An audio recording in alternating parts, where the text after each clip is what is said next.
King David rose to his feet and said, "Listen to me, my brothers and my people. I had it in my heart to build a house as a place of rest for the ark of the covenant of the Lord, for the footstool of our God, and I made plans to build it. But God said to me, 'You are not to build a house for my name, because you are a warrior and have shed blood.' Yet the Lord, the God of Israel, chose me from my whole family to be king over Israel forever. He chose Judah as leader, and from the house of Judah he chose my family, and from my father's sons he was pleased to make me king over all Israel. Of all my sons, and the Lord has given me many, he has chosen my son Solomon to sit on the throne of the kingdom of the Lord over Israel. He said to me, 'Solomon, your son, is the one who will build my house and my courts, for I have chosen him to be my son, and I will be his father.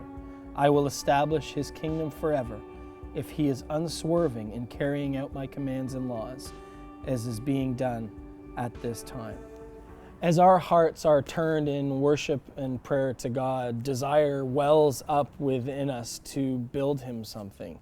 You can understand how David would have felt going to the tent of meeting and then returning to the palace. You may have felt like this if you've had the privilege to work with people in situations of poverty and then returned to your place of relative opulence. The irony is that when Solomon finally did build the temple, right in the prayer of dedication, he says that it would be impossible for God to dwell inside a building. This huge, immense God couldn't be fit into a human space. Paul, when he was talking to the Athenian church, says the exact same thing. God does not dwell in houses made by man. But he continues on and reminds the Corinthian church that God doesn't dwell in a temple made by man, but he dwells in us. That's an amazing, amazing thought, that together as Messiah family, we are the temple of God. It reminds me of the image of Mary Poppins that you may have watched as a child, a British nanny who has a magic carpet bag into which she can fit all manner of things, bedstands and light posts and everything you could possibly imagine. It's seemingly bottomless carpet bag.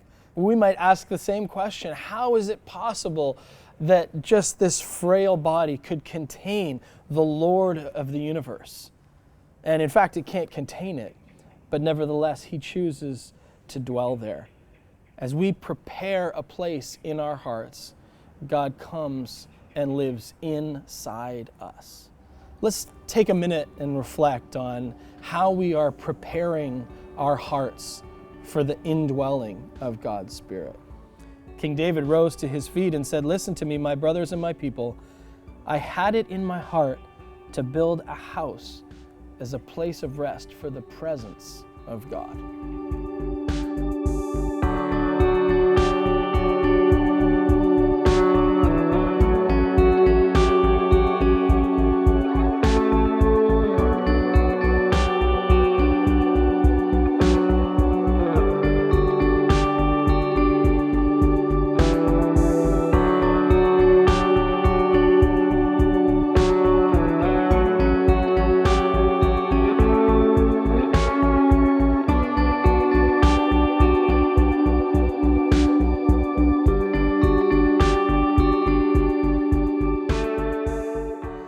Father, as we contemplate this incredible truth that the transcendent God would dwell inside us, Lord, we are so grateful that your presence dwells in us.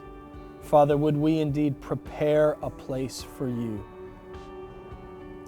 Jesus, meet with us.